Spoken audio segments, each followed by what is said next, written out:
이번 시간에는 저희가 이제 상단에 대한 내용은 다 스타일링이 끝났고 이 하단에 대한 부분들을 좀 스타일링을 하면서 가로 스크롤이 되도록 만들어 볼 거거든요. 이제 그 부분을 작업을 하기에 앞서서 일단은 이 이미지 크기를 좀 조절을 해줘야겠죠. 그 작업부터 먼저 해보도록 할게요. 일단 태그를 확인을 해보시면 어디 갔지? 이 하단에 태그를 확인해 보시면 스와이퍼라는 클래스 안에 li 태그 안에 이미지 태그가 있죠. 이것만 저희가 선택을 할 거기 때문에 스와이퍼 태그 안에 li 태그가 있었죠. 그리고 그 안에 이미지 태그가 있었죠. 이렇게 계속 중첩해서 들어가는 거는 다 할 수가 있어요. 그리고 li를 선택해 주지 않더라도 이미지 태그로 바로 선택을 하실 수도 있고요. 여기다가 width를 디자인 파일과 같이 적용을 해 보도록 할게요. width height를 적용을 했어요. 저장을 하고 새로 고침을 하면 이렇게 사이즈가 줄어든 걸 보실 수가 있는데, 지금 보시다시피 이미지가 찌그러졌어요. 지금 이 하이트를 그냥 제가 오토로 해놓게 되면 이 위스에 맞게끔 하이트가 설정이 되거든요. 그러면 이미지 원본은 이런 사이즈란 말이에요. 근데 하이트는 저희가 80픽셀을 만들어야 돼요. 근데 지금 찌그러지다 보니까 이 부분을 어떻게 해결할 수 있을까를 좀 고민을 해보면, 제가 이제 이미지 태그를 쓴 거는 이미지 태그를 저희가 한 번도 써본 적이 없기 때문에 어떤 식으로 사용을 하는지 보여드렸던 거고, 비율을 맞춰서 이미지를 설정을 할 때는 저희가 이 상단에 이미지를 넣을 때랑 마찬가지로 백그라운드 이미지를 활용을 하시면 됩니다. 그럼 다시 이 이미지 태그를 제거를 해야겠죠. 일단 이 이미지 태그를 다 제거하도록 할게요. 다 제거를 하고 저희가 저번에 서클을 만들 때처럼 첫 번째, 두 번째, 세 번째 아이템을 선택해 주면 되겠죠. 그럼 여기서 이 스와이퍼에 li에 nth child를 해서 첫 번째 거를 선택을 해주고 이거를 복사를 해서 세 번째 걸 같이 또 만들어 주면 되겠죠. 두 번째, 세 번째. 그럼 여기다가 이제 백그라운드 이미지로 url 하시고 이미지 하시고 이슈 2번부터죠. 이슈 2번부터 작성을 해주시면 되겠죠. 2번, 3번, 4번 이렇게 새로 고침을 해볼게요.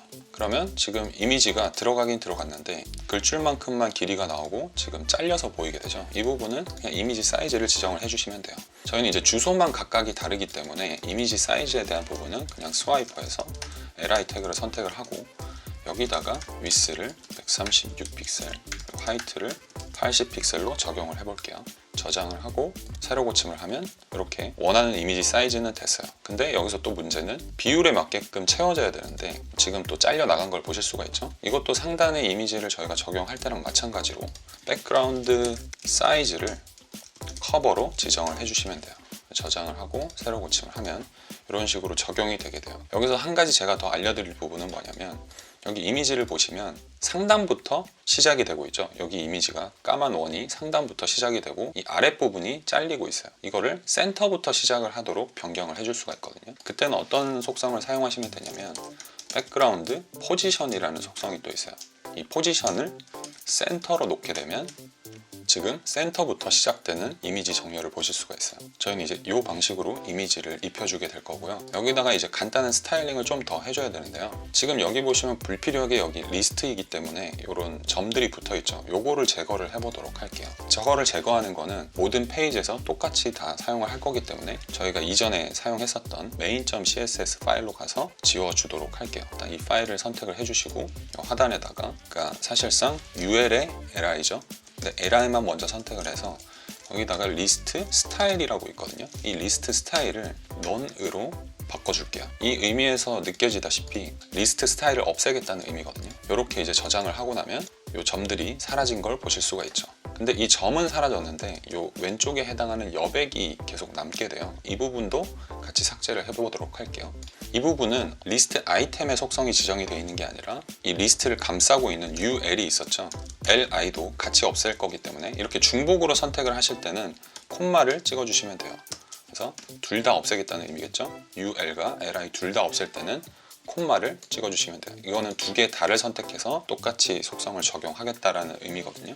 그러면 여기다가 마진을 0으로 한번 기입을 해볼게요. 상단의 마진이 사라졌죠. 근데 이 왼쪽에 있는 여백은 사라지지가 않았죠. 이거는 패딩으로 적용이 되어 있어요. 이 패딩도 지워주고 새로 고침을 하면은 지금 모든 요소들이 다 사라지게 된 거를 확인을 하실 수가 있죠. 이렇게 이제 사용을 하시면 리스트 스타일도 뜨지 않게 되고 마진과 패딩도 뜨지 않게 되죠. 근데 이게 궁금하실 분들도 아마 있을 텐데 그러면은 진작에 리스트를 사용하는 게 아니라 그냥 div를 사용하면 되지 않냐라고 이제 생각을 하실 수도 있는데, 제가 말씀드렸다시피 사실 마크업의 태그들은 본인이 그냥 용도에 맞게끔 사용을 하시는 거거든요. 그러니까 누군가가 강력하게 이거에 대한 제약사항을 거는 것도 아니고 그냥 div 스팸만으로도 모든 마크업을 할 수가 있어요. 근데 이제 예를 들면 몇 달 뒤에 이 파일을 보게 됐을 때 이 부분은 리스트에 해당하는 영역이구나 라는 걸 그냥 인지하기 위해서라는 목적이 좀 더 크다고 생각을 하시면 될 것 같아요. 굉장히 다양한 여러 가지 이유들도 있겠지만 큰 목적은 저는 그거라고 생각을 하거든요. 그래서 이런 태그들을 사용을 해주는 거고, 일단 저희는 리스트에 대한 어떤 속성들은 모두 제거가 된 상태예요. 이 파일을 다시 닫고 여기서 리스트 아이템의 기본 디스플레이 속성은 이런 식으로 줄바꿈이 떨어지게 돼요. 어쨌든 리스트의 구성을 가지고 있다 보니까. 근데 저희는 이 이미지를 가로로 정렬을 해야 되잖아요. 그러면 디스플레이의 속성을 인라인 블락으로 바꿔볼게요. 인라인 블락으로 바꾸고 세이브를 하면은 지금 옆으로 가다가 이 옆에 이제 공간이 모자라게 되니까 이 아이템이 다시 떨어지게 되거든요. 근데 저희는 이 공간이 모자라지 않든 모자라든 일단 옆으로 모두 보내고 싶잖아요. 그럴 때는 어떻게 이제 작업을 해주시면 되냐면, 이거는 이제 리스트 아이템보다 제가 스와이퍼에다가 이 부모 영역에다가 속성을 지정해 보도록 할게요. CSS에 이런 속성이 있어요. 화이트 스페이스라는 속성이 있는데요. 이 화이트 스페이스는 여기에 이제 뭐 기본적인 내용들이 나와지고 있는데 그냥 보여드리면서 설명을 하는 게 좀 더 이해하시기는 편할 거예요. 이 화이트의 속성에 보면 노멀이 있죠. 노멀이 기본적으로 이런 식으로 공간이 부족하게 되면 줄바꿈이 떨어지게 되는 속성이거든요. 이 노멀이라는 속성이 디폴트로 설정이 되어 있어요. 거의 대부분의 태그들은. 근데 여기 아래에 보시면 no wrap이라고 있죠. no wrap은 뭐냐면 보통 이 줄바꿈이 되는 거를 랩이라고 표현을 하거든요. 그래서 저희가 비주얼 스튜디오 코드 세팅을 할 때도 워드 랩이라고 이제 설정을 해주게 되면 여기서 이제 삐져나가는 글자들이 줄바꿈이 되게 됐었죠. 그렇게 설정을 했던 거 기억이 나시죠? 그것처럼 no 랩이라고 하면은 줄바꿈을 하지 않겠다라는 의미거든요. 이렇게 하고 저장을 한번 해볼게요. 저장을 하고 리프레시를 하면은 우측의 공간은 좀 부족하지만, 그죠? 부족하지만 그냥 삐져나간 상태로 계속 이어지고 있는 걸 보실 수가 있죠. 여기서 이제 저희가 해줘야 될 부분이 뭐냐면 이제 스크롤이 되게끔 만들어줘야겠죠. 스크롤이 되게끔 만들어주려면 저희 예전에 오버플로우라는 속성을 사용하신 걸 기억하실지 모르겠어요. 그 오버플로우 속성에는 X와 Y축이 있다고 했었죠. 저희는 이제 가로 스크롤을 할 거기 때문에 오버플로우 X에다가 스크롤이라고 입력을 해주세요. 스크롤을 입력해 주시면 가로축을 스크롤 하겠다라는 의미가 되거든요. 이렇게 이제 저장을 하시고 나면 이런 식으로 스크롤 바가 생긴 걸 볼 수가 있죠. 굉장히 어글리하긴 하죠. PC 상태에서 보면. 저희는 어쨌든 모바일 페이지를 목적으로 이 페이지를 마크업하고 있는 거기 때문에 모바일 페이지에서 보여지는 게 어떻게 보여지는지 좀 확인을 할 필요가 있겠죠. 사실 저희가 이 검사를 통해서 어떤 요소의 상태들을 확인을 해왔었잖아요. 근데 여기가 굉장히 많은 기능들을 제공을 해주거든요. 그러니까 여기 상단에 보시면 토글 디바이스 툴바라고 있습니다. 이거를 이제 선택을 하시고 나면 왼쪽에 보시면 모바일 페이지처럼 변경이 된 걸 보실 수가 있죠. 그리고 여기가 터치가 적용이 되게 돼요. 그러니까 여기는 사실상 마우스 포인터가 아니고 터치 포인터라고 생각을 하시면 돼요. 이게 이제 모바일 페이지를 디자인하기 위해서 크롬이 제공해주고 있는 도구이거든요. 여기서 이제 확인을 해보시면 이런 식으로 스크롤바가 이렇게 작게 표시가 되는 걸 보실 수가 있죠. 이게 저희가 실제로 모바일 페이지에서 보게 될 화면들이에요. 이런 식으로 적용이 된 걸 보니까 제대로 잘 적용이 됐다고 생각을 할 수 있겠죠. 그러면 가로 스크롤도 일단 적용이 다 됐어요. 이렇게 이제 확인을 하고 나서 저희 디자인에 맞게 좀 더 가다듬어야겠죠. 이 아이템 간의 간격은 13으로 되어 있는데 제가 디자인을 좀 다시 수정을 할게요. 12로 수정을 할게요. 이 아이템과 상단의 간격도 좀 수정을 할게요. 24고 왼쪽의 간격도 25인데 이것도 24로 수정을 하도록 할게요. 그러면 상단과 왼쪽은 24의 간격이고 아이템 간에는 12의 간격을 하고 있죠. 그리고 여기 보더 레디우스가 5로 적용이 되어 있는 걸 보실 수가 있죠. 그것들을 다 적용을 해보도록 할게요. 그럼 아이템에다가 리스트 아이템에다가 보더 레디우스를 5픽셀로 적용을 먼저 하고 세로 고침을 해보면 레디우스가 적용이 됐죠. 그리고 사익 간격은 이 LI에 오른쪽 마진을 줌으로 해서 이 간격을 띄워줄 거거든요. 마진 라이트를 12픽셀로 적용을 해볼게요. 근데 여기 보시면 살짝 간격이 떨어져 있는 걸 보실 수가 있거든요. 요거는 이제 저희가 이 인라인 블락이라는 요소를 적용하게 되면 어떤 글줄에 해당하는 거를 따라가기 때문에 요 마진들이 정확히 제로가 되지가 않아요. 이 부분을 제거하는 방법들은 뭐 여러 가지 있을 수 있겠지만 지금은 내용이 너무 방대해지기 때문에 적절하게 그냥 10 정도로 주면은 이제 있던 마진이랑 이제 추가된 마진이 합쳐져서 한 12 정도로 표시가 될 것 같아요. 일단은 그렇게 해서 표현을 해보도록 할게요. 저장을 하면 요만큼의 간격이 떨어진 걸 보실 수가 있죠. 그리고 이 스와이퍼의 상단 간격과 좌측 간격을 만들어 보도록 할게요.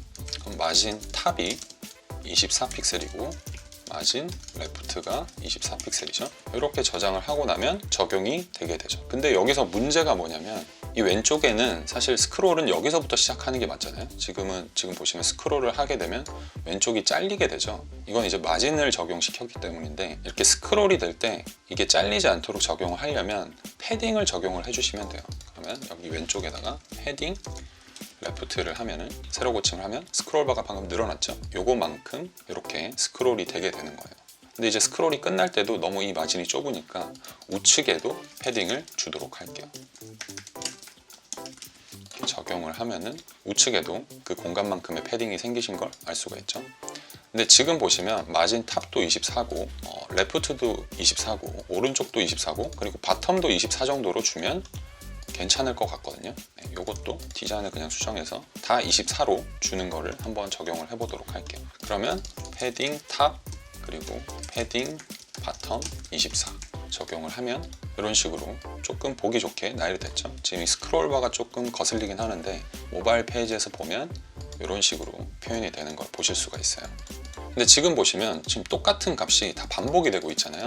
이렇게 똑같은 값이 다 반복될 때는 그냥 패딩으로 하고 24를 해주면 상하 좌우 모두 24의 패딩을 가진다는 의미가 되거든요. 이렇게 이제 리프레시를 해줘도 똑같은 값이 적용된 거를 보실 수가 있죠. 축약 문법으로 굳이 탑, 레프트, 라이트, 바텀을 따로 써주지 않아도 모두 값이 똑같을 때는 이런 식으로 적어주시면 돼요. 그리고 축약 문법에 대해서 제가 한 가지 더 말씀을 드리면 그냥 패딩을 적용하고 예를 들면 상하단의 패딩은 동일하고 또 좌우의 패딩이 동일하다고 하는 경우를 한번 생각을 해볼게요. 만약에 상하의 패딩은 10이고 좌우의 패딩은 24픽셀이라고 했을 때 지금 앞의 숫자에 해당하는 게 상하에 해당하는 부분이고요. 뒤의 숫자에 해당하는 게 좌우에 대한 부분이에요. 이렇게 저장을 하면은 지금 상하단은 10씩 패딩이 적용이 됐고요. 좌우는 24씩 패딩이 적용되신 걸 보실 수가 있어요. 이런 식으로도 축약 문법으로 사용을 하실 수가 있어요. 근데 또 숫자 4개로도 표현을 하실 수가 있거든요. 예를 들면 이런 식으로 설정을 해 주실 수도 있거든요.